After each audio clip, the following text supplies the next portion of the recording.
Thank you, Mr. Speaker. Well, thank you, Mr. Speaker. Listen, I have no idea why the Leader of the Opposition has insisted that we must have a confidence motion today when we could be sparing people from online harms. That's what he wanted. We could be fixing the defects in the Northern Ireland Protocol, ending pointless barriers to trade in our country. But since he wants one... Order. Might be just helpful. It's actually the government that's put it down for today. He wants one, Mr. Speaker, and since they want one, well, it's his constitutional prerogative. We will comply, and we will win, Mr. Speaker. But I'll tell him why I believe this is one of the most dynamic governments of modern times. Not just overcoming adversity on a scale we haven't seen for centuries, but delivering throughout adversity. And if he wants evidence of the temper and mettle of this government, I would remind him of how we began when Parliament was deadlocked and he was shadow Brexit Secretary, Mr. Speaker, and Labour were the first opposition in history to be absolutely petrified of calling a general election.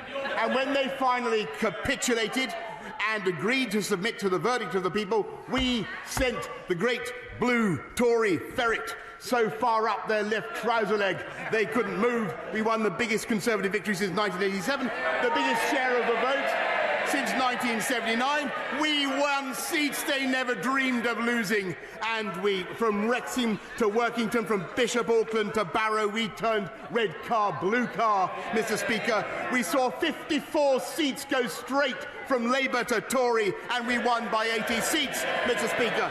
And then we worked flat out to repay that trust. With iron determination, we saw off Brenda Hale, and we got Brexit done. And though the rejoiners and the revengers were left plotting and planning and biding their time, and I will have more to say about the events of the last few weeks and months in due course, we delivered on every single one of our promises. No, Mr. Speaker, let me make some progress. We took back control of our money. We took back control of our borders. And we installed a points-based system for immigration. We took back control of our laws. We on this side of the House took back the sovereign right of the British people to determine their own laws and their own future in Parliament. And for that, I say to colleagues on this side of the House, your place in history is secure. And I say to the honourable gentleman, it will never be forgotten that 48 times he tried to overturn the will of the people. 48 times he tried to strike down the biggest expression of popular will, it will be remembered, in the history of this country. And be in no doubt, if he were ever to come to power, Mr. Speaker, with his hopeless coalition of Liberal Democrats and Scottish nationalists, he would try to do so again, at the drop of a hat. And it was only a month or so later that the government was forced to show its resolve again, when we began to lose lives, thousands of lives, in the worst pandemic for a century. A pandemic that was global, whose origins we did not fully understand, but were nothing to do with the British people, and if anything, the result of distant misbehaviour involving bats or pangolins, and whose spread was appallingly difficult to manage. And this government never gave up through wave after wave, and thanks to the courage and the indomitable resilience of the British people, we protected our NHS, we saved thousands of lives, and we were finally rescued by the genius of British scientists and by a vaccine that was licensed faster than any vaccine in the world, and a rollout that was faster than any comparable country. And faster, of course, than we would have achieved if we'd listened to the Leader of the Opposition, Mr. Speaker. So fast that the EU Commission actually tried to expropriate 5 million doses of Astra to try to slow us down, it can be told. And, yes, shame is right. And still they failed. And insofar as the opposition came up with any ideas at all, they would quaveringly call for more lockdowns. Well, we trusted to British science and to the vaccine rollout. They vacillated, we vaccinated, and we vaccinated so fast We came out of lockdown quicker than any other European country. And when I look at that achievement, Mr. Speaker, I tell you, I have confidence in this government and in what it can do. And as a direct result of the actions of the government, we had the fastest growth in the G7 last year, and that is why we are able now to help people across the country with the latest challenge.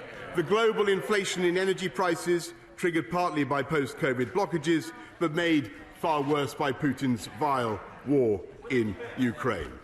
And it's because we have sensibly managed the economy that we have the fiscal firepower to give the most vulnerable households, 8 million of them, £1,200, £400 to help every household with the cost of energy. And we can do that because our economic fundamentals are strong, with British companies hiring talent up and down the country. Yes, with unemployment at or near a 50-year low, with 620,000 more people in payroll employment than there were before the pandemic began, and youth unemployment at or near a 45-year low. And with people coming off benefits and getting into work, 500,000 of them just in the 6 months to June. And that is the fundamental difference between this government and the opposition. We believe that the best answer to poverty is not benefits, that's what they think. We think the best answer is the security and happiness and dignity that goes with a job. And I am proud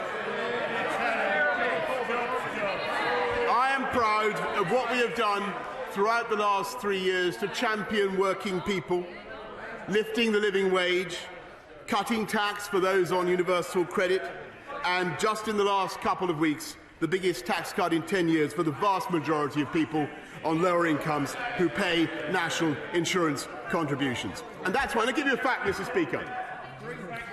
That's why today, under this government, the poorer households in this country get more of their income from their earnings, and under Labour, they got more of their income from benefits. That's the reality of the difference between them and us. There has never been a Labour government that left office with unemployment lower than when it came in. And that, Mr. Speaker, is why I have confidence in Her Majesty's government.